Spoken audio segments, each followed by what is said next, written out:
नमस्कार दोस्तों, मैं हूं अर्पित और एक बार फिर से आपका स्वागत है। अपनी कुर्सी के अहंकार में चूर होकर सीधे सुप्रीम कोर्ट को चुनौती देने वाले उपराष्ट्रपति जगदीप धनखड़ को एक बार फिर से देश के मुख्य न्यायाधीश सीजेआई बीआर गवई ने आड़े हाथों लिया है। इशारों इशारों में ही उन्होंने क्या कहा है आप सीधे देख सकते हैं। बीआर गवई साहब ने कहा है कि अगर कुर्सी सिर पर चढ़ जाए तो सेवा नहीं पाप बन जाती है। ये किसके बारे में कहा गया है? उन्हीं के बारे में जिनकी कुर्सी छिन गई है क्योंकि उनके सिर पर चढ़ गई थी। उपराष्ट्रपति तो विदा हो गए हैं और उनके बारे में बीआर गवई साहब ने सीधे सीधे कहा है कि कुर्सी अगर सिर पर चढ़ जाती है तो वो सेवा नहीं बल्कि पाप बन जाती है। उपराष्ट्रपति चुनाव इस्तीफा देकर भी मुसीबत खड़ी कर गए जगदीप धनखड़ बीजेपी के लिए। ये बात भी बिल्कुल सच है। इस वीडियो में हम आपको इसके बारे में बताएंगे कि किस तरीके से जगदीप धनखड़ इस्तीफा देने के बावजूद भारतीय जनता पार्टी के लिए मुसीबत खड़ी करके चले गए हैं। इतना ही नहीं, हम आपको ये भी बताएंगे कि सीजेआई गवई ने सीधे राष्ट्रपति को नोटिस दे दिया है उपराष्ट्रपति के विदा हो जाने के बाद। लेकिन उससे पहले आप एक बार नजर डालिए कि किस तरीके से सीजेआई खन्ना ने, संजीव खन्ना जो कि बीआर गवई से पहले देश के मुख्य न्यायाधीश थे और उन्होंने भी बहुत अच्छा काम किया था, उन्होंने सीधे सीधे प्रधानमंत्री को रिपोर्ट भेजी थी। किस मामले में? कैश कांड के मामले में। जो जस्टिस खन्ना हैं उनके घर पर जले हुए नोट पाए गए थे, जिसे लेकर भारतीय जनता पार्टी और उपराष्ट्रपति खासतौर से जगदीप धनखड़ साहब बहुत ज़्यादा हमलावर थे। तो कैश कांड में सीजेआई यानी उस वक्त के सीजेआई संजीव खन्ना ने राष्ट्रपति और पीएम मोदी को लेटर लिखा था और पूरी रिपोर्ट भेजी थी कि गेंद अब आपके पाले में है, जैसी चाहे वैसी कार्रवाई जस्टिस खन्ना के ऊपर की जाए। और उसके बावजूद कोई एक्शन जस्टिस खन्ना पर नहीं हुआ। आप देख सकते हैं कि किस तरीके से जस्टिस वर्मा कैश कांड में एफआईआर की मांग वाली याचिका खारिज हो गई। सुप्रीम कोर्ट ने कहा था कि मामला राष्ट्रपति प्रधानमंत्री के पास है, पहले उनसे गुहार लगाएं। किसे कहा था? उपराष्ट्रपति जगदीप धनखड़ को कहा था, क्योंकि वो बार बार कह रहे थे कि इस मामले में कार्रवाई क्यों नहीं हो रही है, क्यों नहीं हो रही है। तब यहां पर स्पष्ट कर दिया था सुप्रीम कोर्ट ने कि इसमें जो भी डिसीजन लेना है वो राष्ट्रपति और प्रधानमंत्री को लेना है। रिपोर्ट उनके पास तक भेज दी गई है और आप जानते हैं कि जस्टिस वर्मा पर कोई एक्शन हुआ नहीं। इसके बावजूद जगदीप धनखड़ ने उल्टा सुप्रीम कोर्ट को धमकाना शुरू कर दिया, प्रधानमंत्री या राष्ट्रपति से इस बारे में कुछ भी कहने के बजाय। और ये मामला इस हद तक बढ़ा कि अब आप जानते हैं कि किस तरीके से जगदीप धनखड़ को उनकी उपराष्ट्रपति की कुर्सी से त्यागपत्र देना पड़ा। उपराष्ट्रपति बोले जस्टिस वर्मा केस में तुरंत एफआईआर की जरूरत है, कैश कहां से आया ये जानना जरूरी है, जज के घर में बोरियों में अधजले नोट मिले थे, सही बात है, ये जानना जरूरी है। लेकिन अब जब इस पर निर्णय लेना है प्रधानमंत्री और राष्ट्रपति को और वो कोई निर्णय नहीं ले रहे हैं, तो बार बार सुप्रीम कोर्ट से यहाँ पर सवाल जवाब करना और उसे जिम्मेदार ठहराना कहाँ तक जायज है। जस्टिस वर्मा कैश कांड में एफआईआर वाली मांग खारिज हो गई थी। सुप्रीम कोर्ट ने जवाब भी दिया। जब यहाँ पर धनखड़ ने ऐसा पूछा, बार बार सुप्रीम कोर्ट के ऊपर आरोप लगाया, तो सुप्रीम कोर्ट ने जवाब में कहा कि मामला राष्ट्रपति और प्रधानमंत्री के पास है, पहले उनसे गुहार लगाएं, उनसे बात करें, बजाय कि हमसे सवाल जवाब करने के। धनखड़ ने जस्टिस वर्मा पर महाभियोग का प्रस्ताव स्वीकार कर लिया था। ये उनके इस्तीफे की सबसे बड़ी वजह बताई जा रही है। प्रधानमंत्री, ऐसा माना जा रहा है कि इस बात से परेशान हो गए थे, क्योंकि आप एक खबर देख सकते हैं, जिस दिन उन्होंने इस्तीफा दिया जगदीप धनखड़ ने, उसी दिन लगभग 4:07 पर राज्यसभा के सभापति जगदीप धनखड़ ने महाभियोग प्रस्ताव पर 63 विपक्षी सांसदों, ध्यान रखिएगा दोस्तों, भाजपा या एनडीए के सांसद नहीं, 63 विपक्षी सांसदों से नोटिस मिलने की विस्तृत जानकारी दी मीडिया में।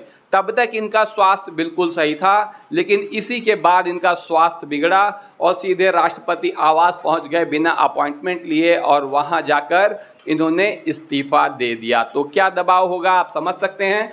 पीएम मोदी की अध्यक्षता में उच्च स्तरीय बैठक, अमित शाह और राजनाथ ये सभी इस बैठक में शामिल थे। ये बैठक कब हुई थी? ठीक इस घटना के बाद 4:07 पे विपक्षी सांसदों के नोटिस मिलने का 63 विपक्षी सांसदों से नोटिस मिलने की यहाँ पर घोषणा की। उसके बाद सरकार की एक बैठक होती है जिसमें प्रधानमंत्री मोदी, राजनाथ सिंह, अमित शाह सभी शामिल होते हैं, जिसके बाद जगदीप धनखड़ को चलता कर दिया गया। और इस तरीके से जिस कुर्सी का घमंड उनके सिर पर चढ़कर बोल रहा था, सुप्रीम कोर्ट को चुनौती दे रहे थे, वो कुर्सी भी छिन गई। और इसके बाद ही आया है सीजेआई बीआर गवई का बड़ा बयान। और बयान क्या है मैं आपको विस्तार से बताता हूं। सीजेआई गवई ने अपने भाषण के जरिए लोगों को संदेश देते हुए कहा, देखो बड़े लोग सीधे डायरेक्ट किसी को कुछ नहीं कहते हैं, लेकिन क्या कह रहे हैं आपको स्पष्ट पता चल जाएगा। कहा कि पद मिले तो झुकना सीखो, अगर कोई पद मिल जाए तो झुकना सीखो, अकड़ना नहीं। अपने पूरे भाषण के दौरान भूषण गवई का जोर इसी बात पर रहा कि चाहे वो जिलाधिकारी की कुर्सी हो, पुलिस अधीक्षक की कुर्सी हो या न्यायाधीश की कुर्सी हो, वो सिर्फ और सिर्फ जन सेवा का माध्यम है। उन्होंने 2 चेतावनी देते हुए कहा कि कुर्सी अगर सिर में घुस गई तो न्याय का मोल खत्म हो जाएगा। उन्होंने कहा कि ये कुर्सी सम्मान की है, इसे घमंड से अपमानित ना करें। तो किसे निशाना बनाया जा रहा है आप समझ सकते हैं। खैर, जिनके सिर में कुर्सी घुस गई थी वो तो कुर्सी से उतर गए, कुर्सी से चले गए, लेकिन मामला अभी समाप्त नहीं हुआ है, क्योंकि संसद से 141 सांसद निलंबित करके विपक्ष मुक्त संसद के आरोप, मतलब विपक्ष मुक्त संसद बनाने का जो प्रयास कर रहे थे गवई साहब। आपको याद होगा ये देश के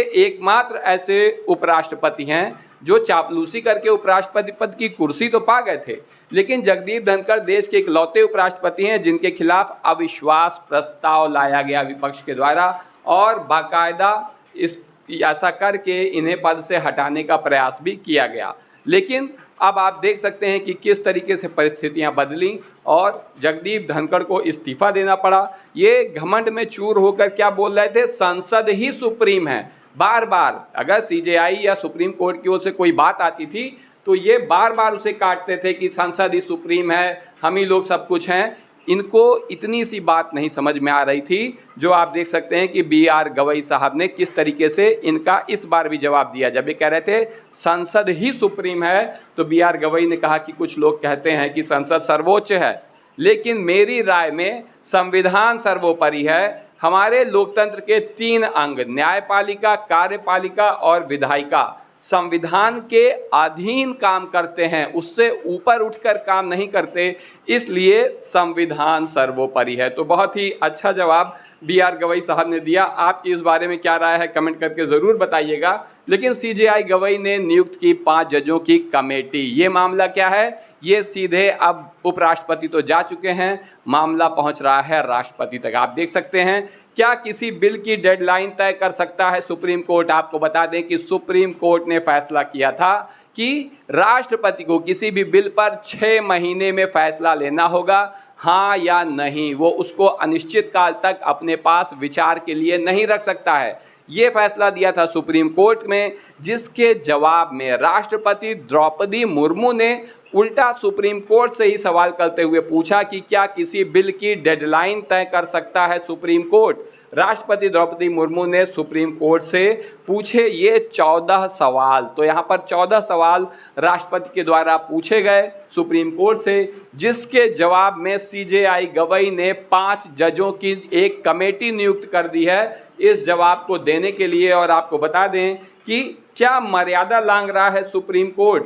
उपराष्ट्रपति धनखड़ के सवालों से छिड़ी बहस, ये बात और ये आरोप धनखड़ साहब लगा के गए थे। खैर, अब धनखड़ साहब तो हैं नहीं, कह रहे थे कि सुप्रीम कोर्ट मर्यादा लांघ रहा है। अब मतलब दुनिया में तो है, कुर्सी पे नहीं है, कहने का तात्पर्य है। तो अब सुप्रीम कोर्ट ने इस मामले में नोटिस जारी कर दिया है। जो 14 सवाल राष्ट्रपति की ओर से पूछे गए हैं, तो आप अमर उजाला की खबर देख सकते हैं कि विधेयक मंजूरी मामले में संविधान पीठ 22 जुलाई को करेगी विचार। सीजेआई गवई समेत 5 जज शामिल होंगे इसमें।